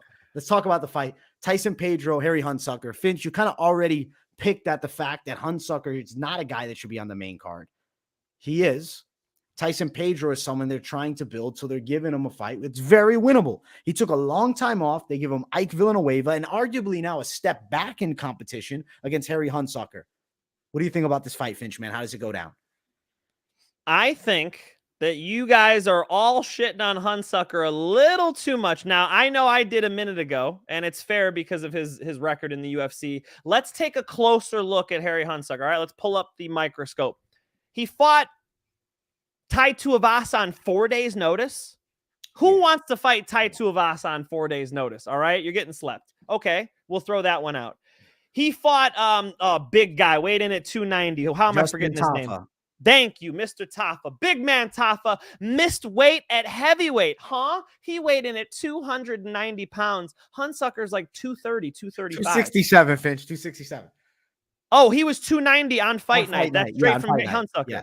Yeah. That's straight from Hunsucker. That's the James sure. Lynch podcast. Shout out to James Lynch as I'm doing my studying. So I do think that we see the best version of Harry Hunsucker. I really do. And wide this line is, Hunsucker at plus 550. If you take a stab at that, you are a gangster. I respect you. I have to be honest here, guys. I just see that Tyson Pedro is an explosive guy. He's got way more pop on his shots. He's dangerous on the ground, too. It was a nasty Kimura I've seen him hit right in the UFC. He did get knocked out by old man Shogun. I mean, he is somewhat of a high risk type of guy. And what I mean by that is, as he goes forward to finish Hunsucker, a 205 Hunsucker who had a full camp, which we haven't even really seen at a high level yet, I think he runs a risk of getting clipped. No way I'm touching this fight just based on that worry. But of course, man, I got to go with Pedro. This fight is made for Pedro. It's Hunsucker's 205 debut. I think Pedro puts him out. Pedro's a first-round fighter. If you're going to pick Pedro, I would just consider you guys to think about a first-round prop. I know AJ's about to hit me with him now that I've said that. I would pick Pedro in the first round with a KO. All right, looking at the lines, I am also with Finch on Tyson Pedro. He's a minus 760 favorite. He's super wide. Looking at the fight to go, nah, we can't even do under 1.5. It's minus 350. Let's just jump right to the KO prop. Pedro by KO, minus 185. Pedro to win in round 1, minus 200. Pedro to win by KO in round 1, minus 145. That's the lowest you can get on that KO prop for first round, if that's what you're feeling. I'm thinking it is probably a knockout. I think Pedro does get a win. Finch bringing up Hunsucker, now fighting down a weight class. So it's important. Who knows? Yeah, maybe you attack camp. the dog. It is always a chance. What is Hunsucker by KO? Now I'm wondering. Hunsucker to win by knockout is sitting at plus 1,100, plus 900. It's high up there. Somebody's got to touch that line. And Pedro's coming for blood. I mean, let's be honest. Pedro looks at this like, okay, they're feeding me somebody. I got to go knock him out. Pedro is a first-round fighter. So when he goes out there, he takes a high risk, man. Just be careful. I wouldn't be shocked to see Hunsucker getting it. It's the same thing where, like, I warned people about Tyla Santos against Shevchenko. Yes, I picked Shevchenko. She got it done by split decision. Same thing here. I'm picking Pedro. Don't get me wrong. Hunsucker, he's not getting enough credit, man. I do think Hunsucker at 205 is the right move. And remember, he got no camp and then a guy outweighing him by like 60 pounds. This is his first fair fight we've seen. I will also note the submission prop is plus 400. Somebody in the chat was asked. That's a pretty solid line. Plus 400 sub. It's a chance. Interesting to see Pedro fighting Hunsucker. And I'm curious, though. You're right. I am curious to see Hunsucker in prime shape. What's he going to look like at 205? I'm excited for this fight, actually. I don't think it's a terrible main card fight because I think it's going to be action-packed. I'm looking forward to this matchup, actually. I'm just thinking that this one belongs on the prelims. That's all. I know that Tyson Pedro is exciting, and maybe they're putting him in a nice marquee spot here to get a little spotlight on him. But you expect when the UFC does cards. I mean, let's turn it on its head, right? Let me compliment the UFC. They stack pay-per-views, man. I've always been a fan of the UFC, partially because it's not like boxing where I'm just bored until the main event.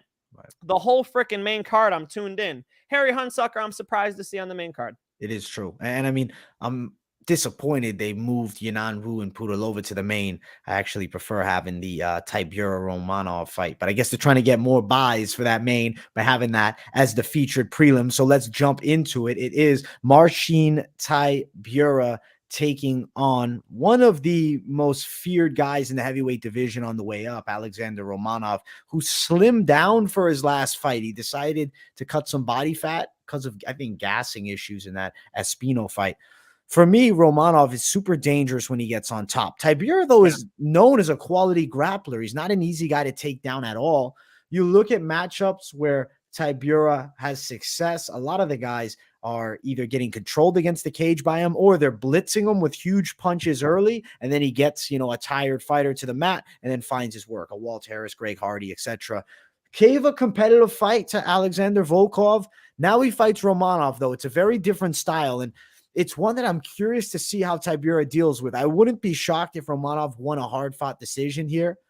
I'm kind of thinking, though, if Romanov is as good as we think, he's able to land consistent takedowns and he wears on a Tybura and might even get the TKO here. I'm going Romanov for the win. What do you think for this one, Finch? I think Tybura is durable. I do think people need to credit him for, coming out in the third round like he does and overcoming his opposition. He's a guy who you could beat up on a little bit and he'll still be there type of thing, but come on, ladies and gentlemen, we got to go with King Kong Romanov, man. He's a problem. He is one of the prospects in the heavyweight division. I do think he gets it done here. I hate picking these fat favorites, but I got to tell you the truth as always. and Romanov should smash this guy. Even on the feet, he might do well, AJ. You know, I do think Tybura weathers a storm here and sees the later rounds. But if Romanov wants us to take him seriously as a top 5 guy, he'll be looking to finish this fight. How does he do it against Tybura? You know, it's a tough one for me to pick a finish. I would just money line Romanov. You know, I'll say decision, but I think in Romanov's mind, he's got to go, you know what? The fights are not going to get easier from here. They're going to want me to fight an Aspinall. They're going to want me to fight a Blades. I better fricking put this guy away. I believe he's going to try and do that. Let's go. Finchman and myself on Alexander the Problem Romanov. That's a street nickname we're going to give him right now. It's minus 400, like though. He's King a big Kong. favorite. Yeah, King Kong works good, though. King Kong is better than that, but he's a problem for Meerschaert. Meerschaert sitting at plus 315. Romanov to win by a decision, plus 300 by KO TKO, plus 195. Method of victory is tricky, man. It's plus 100 for inside distance. Tybura is not an easy guy to beat up on the floor, though. So a lot of interesting questions we're going to have for Romanov, and we're going to find out a lot in this fight. He's a really big favorite. I don't necessarily think he deserves to be that big of a favorite here. I think you got to respect an OG like Meerschaert Tybura, but Romanov wins the fight. Romanov wins the fight, and I think he wins the fight everywhere. You know, I don't really see where Tybura is going to get it done. Tybura generally in the top position is a problem. He ain't getting on top of Romanov. He ain't. Let's jump to the featured bout of the night. Jose Aldo versus Merab Dvalishvili. Super exciting fight. Exciting fight. Mike Finch, I am on Jose. I feel good about it, Jose. Merab Dvalishvili has great wrestling, but you're talking about Jose Aldo, one of the best defensive wrestlers, period. His Muay Thai is incredible, extremely good with the kicks. I think he still looks as fast as ever at 135.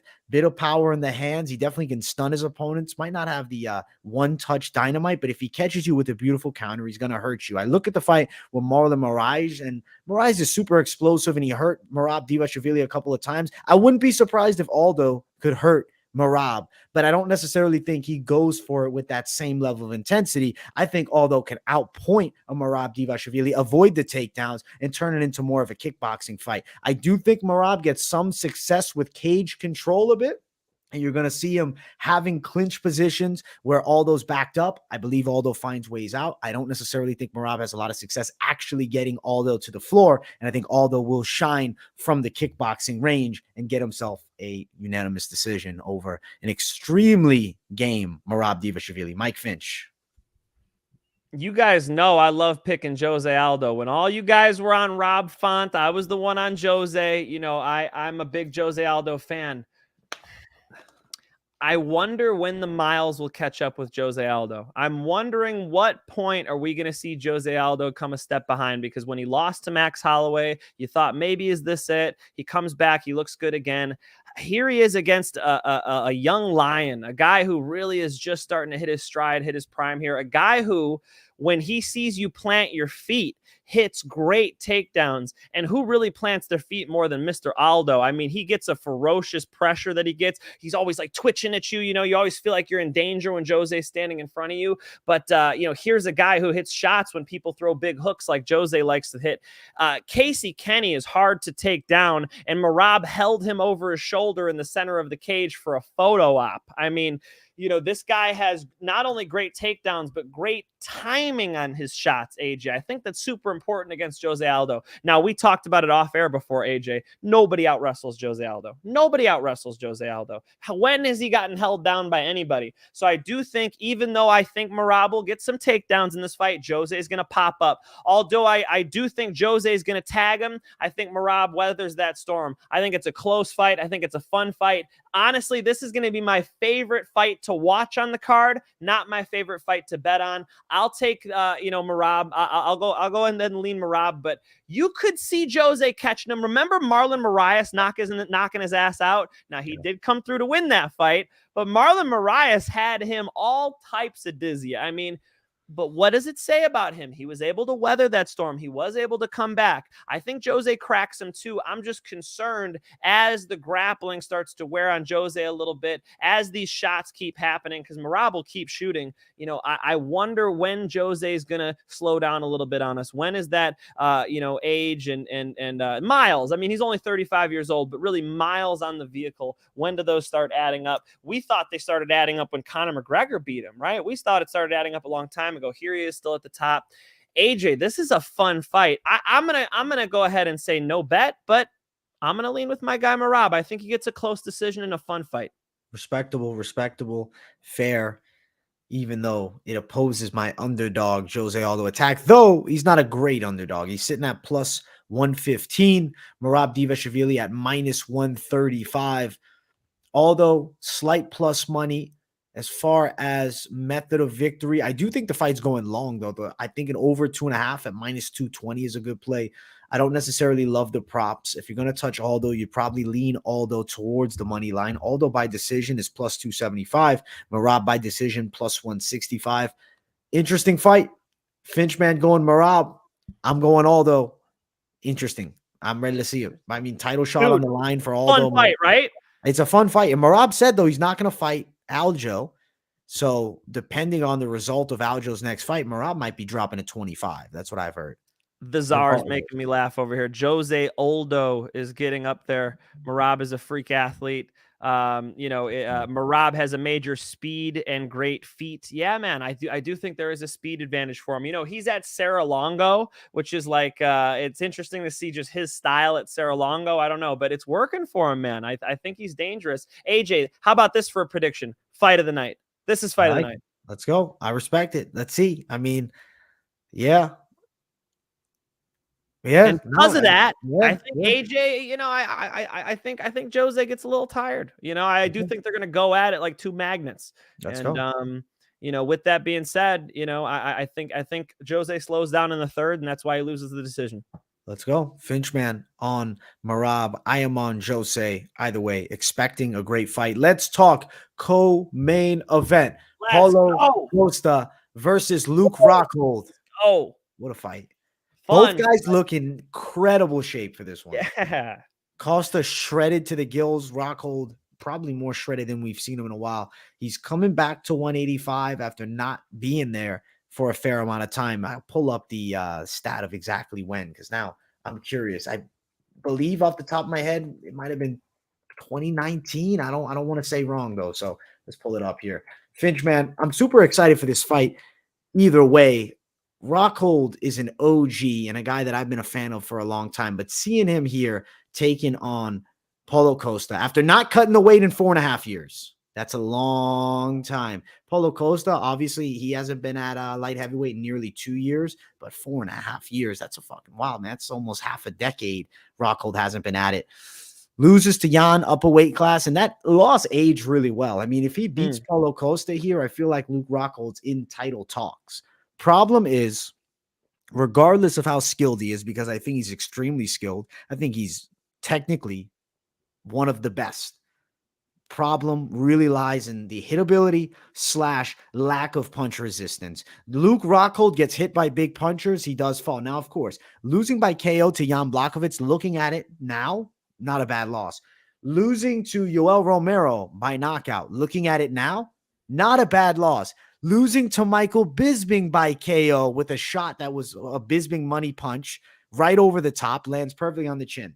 That one still, to me, stings a bit. Because I feel like, yeah, we can talk about, yeah, he's lost to these knockout artists, whatever. Bisping never was necessarily known as that one-hitter quitter type of knockout power. I feel like Costa, with that ultimate KO bomb, power in the hooks, I think he finds the chin, knockout. Luke Rockhold's getting slapped by Paulo Costa. Is Paulo Costa a one-hitter quitter? Who is he one-punch KO? He's not a one-hitter quitter, but he's got a more pop, I think, than even a Bisping, though. Facts. And Bisping slapped him. I'd say, but yeah, he's not a one-hitter quitter. I'll agree, because you look, even that Johnny Hendricks fight, he had to do a lot of damage to Johnny. Yeah, bro. Accumulation. Kind of beats people up. He does. He comes after you. I still think that Rockhold chin, but who knows? Maybe we're all fucking crazy and Luke Rockhold kicks his ass and we're talking about Rockhold fighting for the belt. Yeah, a lot of people have made a big deal about Rockhold making 185 again. How about Paulo Costa? Paulo Costa hasn't fought at 185 since he got smoked by Israel Bad, Adesanya. bad He's been performance. up there. I mean, he was big as hell against Marvin Vettori. That was insane that Marvin even took that fight. Marvin's a gangster for taking that fight. Yes. Now, I must say, Paulo Costa looked really good in that Marvin Vettori fight. When he was kicking him, I was like, I felt those. My ancestors felt those kicks, bro. That was brutal. I mean, you know who else kicks really hard? Luke freaking Rockhold, man. People are sleeping on my guy Luke because of the chin. It's like Luke Rockhold, if he gets on top, Paulo Costa, this thing could get over with. You got to remember how dangerous Luke Rockhold is in the top position, how dangerous he is on the outside with his legs. There's a lot of reasons why Luke Rockhold will look good in this fight. Here's another one. Jason Perillo's behind him. Jason Perillo is the coach who coached Michael Bisping to that KO. I've hit pads with Jason Perillo. I can tell you guys that when you're hitting those pads with Jason, he doesn't call out jab, cross, hook. No, he just holds the pads out and you adjust. So it teaches you to keep rolling, keep moving. That's exactly what Luke Rockhold needs to do. After he throws a strike, he can't do what Teddy Atlas calls taking pictures. He needs to land a shot and move his head. I think he'll be doing that. I think he's going to start by winning this fight. I think he'll do well with Apollo Costa, who's pressuring him because they're in the big cage. Luke Rockhold's much taller. He can move around that cage. But now we got to talk about what happens when Paulo Costa puts that UFC glove on Luke Rockhold's jaw. How am I going to bet on Luke Rockhold when I've seen him get put out a couple times like that? And now he's fighting a guy who's an absolute berserker. This is not the fight you want to come back to if you're Luke Rockhold. I've got to criticize, the matchup from Luke Rockhold's position, from Paulo Costa's position. It's great. Big name. You've heard Paulo Costa say all that stuff. He was talking about how Luke Rockhold and him are like the two most, the women like him. The women like these two guys. All right. They're The battling UFC's it pushing out. that. Yeah. Right. So I think there's a lot of reasons for Paulo Costa to take this fight. It's a big fight. However, from Luke Rockhold's perspective, AJ, he hasn't fought in a long time, man. He went through some alcoholism problems, as he said, the abortion with his girlfriend, all this crazy stuff he's going through, mentally, physically hurt person. He should be coming back not to Paulo Costa. Because of that, I've got to go with Paulo Costa by knockout. I do think that a lot of people are just thinking about Luke's chin and not thinking about Luke in the top position, Luke's ridiculous kicks, Luke's rangy kickboxing. There are a lot of reasons why Luke will do well in this fight. The problem is he's going to be a little rusty and Paulo's not. Paulo's going to march him down and put that left hook over the top. Left hook KO by Paulo Costa whenever he finds it. Let's go. Finch man calls it. I'm in agreement. As far as betting odds, they're very wide favoring Paulo Costa. He's sitting at a minus 370 favorite. Luke Rockhold plus 285 as an underdog. Costa to win by knockout line is sitting at minus 145. So that line is the expected outcome here. Under a round and a half plus 120. I do think it probably does go under. I think we're getting a fight that ends inside of the distance. I'm going with Paulo Costa for the KO. Love Luke Rockhold, but unfortunately, I just think it's a really hard matchup that even if he looks good early, the chin is going to be found. Yeah, man. I mean, how am I going to say anything else, But again, everybody loves that, and I know Paulo Costa is a black belt in jiu-jitsu, but there are other factors to this fight, guys. I think like kick for kick, you saw Paulo Costa going with a lot of body kicks in his last fight. I think Luke Rockhold could outkick him. I mean, Luke Rockhold breaks people's ribs with his kicks, man. He really breaks people down with them. So I would love to see Luke fight a good distance game and look good here. Let's be honest. You tell me, AJ, I'm rooting for Luke. Yeah. Dude, I love Luke. And honestly, his style is fun to watch. And I do think if you're talking about actual technical tools offensively, I'd say he's better than Paulo Costa. The problem is the Rockhold defense is a concern and the chin is a concern. If he has an iron chin and he's known for taking bombs, you know what? We might be talking about this fight going the other way, but Costa's also a tank too. So ultimately, super hard fight. Entertaining, I think so. And finish, we're leading it the Paulo Costa side. Yeah. It is main event time, though, Finch. The left hook specifically. Left hook specifically. I love it, Mike. Calling it. That's a Mystic Mike call. Let's jump to main event of the evening. If you guys haven't, smash the like button. And if you're new, subscribe to the channel. It is Kamaru Usman versus Leon Edwards 2. Listen, Leon Edwards is a masterpiece of technical kickboxing. I love the stand-up game. He's going to be able to defend takedowns against the majority of guys. The problem is Kamaru Usman is the freak of freaks. Insane durability, solid jab that he's developed. His striking has come along super with training with Trevor Whitman. I mean, it's changed his whole game. Usman has the wrestling, though. I do believe he'll be fairly competitive in the boxing range with an Edwards, and I do think he chains in the takedowns once again. Edwards' defense will be better than the first time, but it's not about stopping the first 1, 2, 3, 4, 5, 6. Maybe stop 7, 8, 9. I think the takedowns add up. You can get Edwards tired with that. I think Usman's power is a factor. Nate Diaz rocked him, and I know Meerschaert was talking about that, different types of power. I will say, Edwards was so clearly winning that fight, looking at the matchup ahead by a lot, and then he's a little bit fatigued at the end. He gets hit by a whip. I think this fight, Usman is having his way for the majority, and I think Edwards could get TKO'd on the floor, but I'm going to respect the durability. I'm going to respect the improvements, and I'm going to say Kamaru Usman wins a unanimous decision against Leon Edwards. Leon Edwards only has one way to win this fight, and that's by his normal touch sparring, don't do any damage, just move around, be super, super technical, and just try to outpoint Kamaru Usman. Kamaru Usman has a plethora of ways to win this fight. He hits a lot harder than Leon Edwards. His wrestling is way better than Leon Edwards. And I see a lot of people saying that Kamaru Usman needs to take Leon down. I completely disagree. Look at what Usman did to Masvidal. He just pushed him through that fence like cheese through a cheese grater.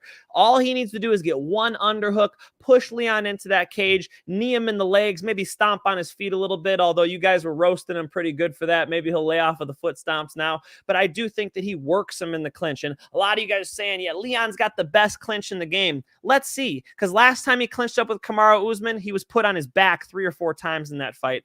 I just think that, the wrestling is a significant problem. And even if Leon can stop the takedowns, which, I mean, he's pretty good. His takedown defense is pretty good. I don't think he gets a whole lot done in that clinch with Usman. I think Usman's clinch is better. Now, that blows some people's minds. I know, the hype on Leon Edwards is he's got this great kickboxing. Really? He didn't do shit to Nate Diaz. How are you not getting ridiculous highlights on the 155-pound Nate Diaz? He couldn't do anything to Nate. He punched him a couple. Look at the highlights. It's like, okay, he punched him a couple times, couple of kicks. He's point fighting him, man. It's not dangerous. So Kamaru Usman gets to go out there against the guy who can't really hurt him too much, I say that now. Of course, it's the sport of mixed martial arts. Anything can happen. But if you really look down to it, the high likelihood is that Leon Edwards' only chance to win this fight is by trying to touch spar to a split decision win. I think Kamaru Usman can knock him out. I think Kamaru Usman can out wrestle him. I think Kamaru Usman could simply clinch him and push him into the fence. I've absolutely got the #1 pound for pound fighter in the world in this fight, Kamaru Usman. A lot of talk about these injuries, but they've been there, guys. The injuries were there in the Gilbert Burns fight. The injuries were there in the Masvidal fights. The injuries have been there for the Colby Covington fights. I think Leon Edwards loses to Colby. I think Leon Edwards loses to Hamzat. I've already seen Leon Edwards lose to Kamaru Usman, and he's about to do it again. He has been able to skip the upper echelons of the division, and we were robbed to see what ended up happening in the Bilal Muhammad fight. He was winning that fight. I'll give you guys that, but he poked him in the eye. We didn't even get to see the cardio machine Bilal Muhammad pushed to the level. Let's see what Leon can do. We don't even know what he does against the upper echelons of the division. I think he was granted this title shot. He didn't earn it in the sense that he never fought a top 3 guy. He beat the whole lower half of the division, the bottom 15. I respect that. That doesn't mean he's going to beat the #1 pound for pound fighter in the world. Kamaru Usman fucks him up in the clinch. He's going to elbow him. He's going to knee him in the legs. He hits harder, and he's going to be a problem, man. Trevor Whitman's done a lot for his hands. A lot of people say Leon Edwards has gotten so much better. Kamaru Usman has gotten so much better since their last fight. I think Kamaru Usman is going to win a decision in this fight. I like the over if you guys don't like the odds on this one. Kamaru Usman, unanimous decision, all 5. Unanimous, all 5 by Usman. I like that, man. I do think a clear win is highly likely. If Edward was to hurt him with any strike, the one that I'm seeing, it could be a high kick. It would have to sneak up. Somehow he sneaks up a high kick right up the center. He does got pretty good dexterity, but likelihood of that, I'm saying highly unlikely. As far as the lines for this fight, looking at the odds, Usman, minus 370. Leon Edwards, plus 285. You get big plus money on Edwards, but low likelihood of result. Usman should get it done. And still, the over 4.5 rounds is minus 155. Usman for the win on both our sides with a fair amount of confidence. The line isn't good, but you have to be real here. Forget the odds. You look at this fight, Usman wins it majority of the time. Absolutely. And like I said, I think that the other top tier guys beat him. I mean, just off the top, Colby Covington and Leon Edwards. Eileen Hamzat. I'd be interested to see him versus a Burns. I'd be interested to see him versus a Masvidal. I'd be interested to see him versus, I think he beats a Masvidal too. Yeah. But I'd be interested in seeing the Bilal fight fully play out. That's an intriguing fight. How does Leon Edwards fare against even, Wonder Boy? I don't know. I mean, styles make fights, right? I think Leon could beat Wonder Boy. I'm giving him. He's number 4, but he ain't number 1. AJ. I just don't think again. You get this showcase fight against Nate Diaz. Let's be honest. Call it like it is, guys. It was a showcase fight. It was okay. Go get your knockout, Leon. He shit the bed. He almost got knocked out. What did he do to Nate Diaz? That's crazy to me. I cannot believe he could not do anything to Nate Diaz. This is a guy way bigger, way closer to his prime than Nate Diaz. So come on, man. What is he going to do to Kamaru Usman? I don't think he's going to finish him. I saw one of you guys post in the comments, he fights to the level of his opponent. That was always a John Jones one. Well, he just fights down to the level of his opponent. No, John's not as good as he used to be. And that's why he's had some close fights. And I think with Leon Edwards, he's never been at the level of Kamaru Usman. Kamaru Usman might knock him out, dude. He could. I think it's possible. I'm very interested to see the fight regardless. But wide line for Usman. It's the number 1 pound for pound. I respect it. I respect it. He's number Just 1, so you guys know how crazy I am, I still think Prime GSP gives Kamaru Usman the business. I still think you might be right on that one. I mean, I'm not ready to write off GSP. I think double jab, baby. Just pop, yeah. Pop. Dude, the thing is, right now I look at the top of the top. There's some savages there, but there's no second GSP. Colby Covington is the true number 2. He's a super hard matchup, and he almost beats Usman when they fight. I mean, ultimately, Usman clearly wins, but they're competitive matchups. Now, this fight is incredible. I think Usman 2-0s Edwards. I think the weight class is super interesting. Diaz versus Hamzat coming up. Assuming Hamzat wins, he'll be fighting next for the belt. And that Usman-Hamzat fight, I think, is the biggest fight for both men at this point. Absolutely. Absolutely, man. Why Usman? Why are you going up to 205? What are you talking about? You've got the biggest upcoming star in your weight class. Unless you don't want that fight, unless that fight makes you sweat in bed under the covers, I don't see why you're not gassed up for that one. That's a payday and a half. That's a trilogy waiting to happen. Hamzat Chimaev versus Kamaru Usman. We got to see it. First, he's got to get past this test in Leon Edwards. I know Dirty Reg 2022 is mad at me because I'm going in on Leon. So is my guy Billy Cleary, and over there in the UK, he's thinking Leon's got this too. Full disclosure, he's like one of Leon's photographers, so I think he's a little biased. But again, I just don't see Leon's weapons being able to achieve a kill here. That's a problem because Kamaru Usman is a round-winning machine. He is, and he's hard to hurt. Hard to hurt. Edwards gets beaten once again. Kamaru Usman for the win. Finch, man, are you ready for the locks? The money line lock of the night.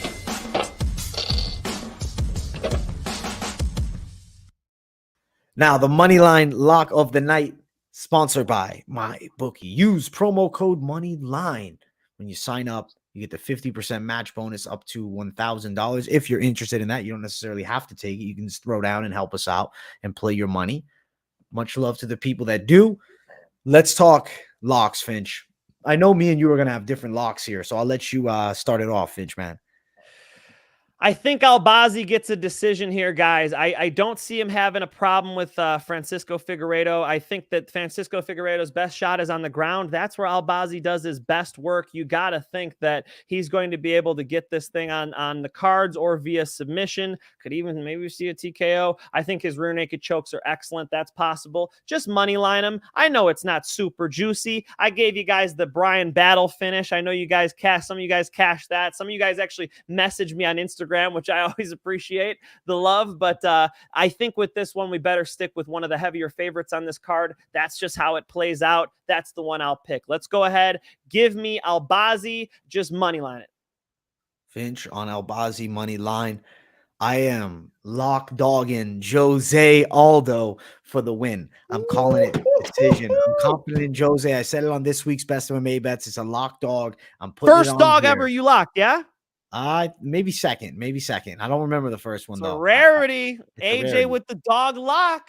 I'm going dog lock. Listen, Oh, I shit. believe plus 120. Shit. Jose Aldo gets the win over Merab Divashvili, money line it. And actually, you know what? I remember the other one.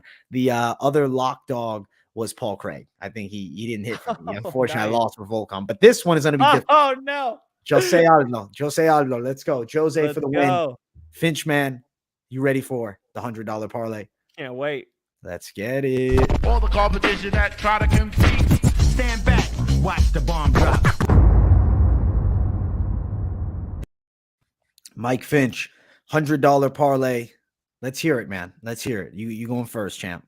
Jared Gordon is going to put sleepy Joe Biden out of office. We gotta go ahead and pick our guy Gordon in this parlay, excuse me. I do think that you could double that up with the champ. Kamaru Usman's gonna go ahead and get this thing done, whether it's on the scorecards or whether it's via finish. That is a nice juicy parlay. You've got Mr. Gordon, you've got Mr. Usman. Double them up to give you a little bit sweeter odds, because I know they're nice fat favorites. But how close do you get to, like a 90% sure thing, right? Those two guys I really believe in this fight. I don't see how Leon Edwards does it besides by some close split decision where he's touch sparring with Usman. I really can't see it. And then the same thing, it's like Gordon is going to run into a submission? Probably not. He's probably going to let his hands go and knock Santos out. I'm going to go Gordon. I'm going to go Usman. Good shit. It's minus 130 for the Finch man parlay. I am going Aldo Costa, that's plus 180. And I think you add in Jared Gordon as well to get plus 285 for the three-way play. You can, of course, just do Costa Aldo as well. I think this is a solid one. I'm feeling pretty good about it. If you're feeling the confidence that Finch has in Usman, which I do have it also, it's just a wide line. You get nearly plus 400 money for that 4-fighter parlay. But the 2-fighter play, Aldo Costa, is the ultimate number one. And then followed by, a 3-fighter play, you add Gordon in, you're getting great plus Usman to add a little more spice. I think it comes through. Dog money on Jose Aldo. I know Finchman's on the other side, but he sees it as a close fight. So it's not like he's telling you lock it up with a tough dude in Merab Divashvili. Fun card, 278. I can't wait for this one, Finch.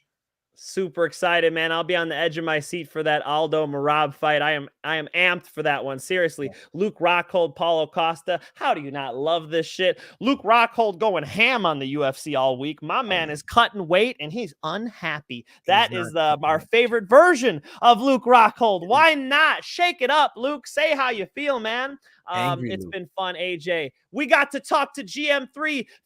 Fresh off of AJ's favorite, the Club and Sub. AJ, I hope you open the sandwich shop in Florida. We'll come visit. You could buy GM3 the drink at your shop. I owe him it, man. He said he doesn't go out much now, so I'm thinking, damn, when am I gonna get this guy to a fucking bar, man? Maybe if he's in Tampa, bro, we'll go to the hotel bar and I'll get him a shot. But the thing is, it ain't just gonna be one, man. We're gonna get GM3 shit faced out there, man.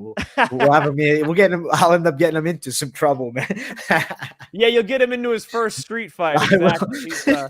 He's too nice of a guy. Even I've accidentally found myself in one of those. So it's like, for him to never do it, it really shows that he actually doesn't go out. I actually asked him, I was like, what did you do to celebrate? He's like, I caught a flight in the middle of the night back home to the Midwest. So he's back up, I guess, in Wisconsin. And good for him, man. What a good dude. Fun to have GM3 on the card. Thank you guys so much for watching. I'll go ahead and hit that MyBookie promo. Use that code Moneyline, guys. It helps us out. We love bringing you guys this content. So much love in the chat today. We really appreciate it. Love right back to you. Mwah. Much love, Finch man, blowing the kisses. I won't blow the kiss at you. That was to the group, AJ. That was not to you, brother. No, I didn't think it was to me. Stealing that kiss for our people. Listen, I'm not stealing. Trust me. I'm just saying I ain't doing it for the people, though. I'll give them a flex. You know what I'm saying? I give them a flex. I'll give them a peace sign. Much love, guys. We appreciate the continued support. Moneyline going all the way to the top, baby. Keep it locked in. Thank you all so much for being here.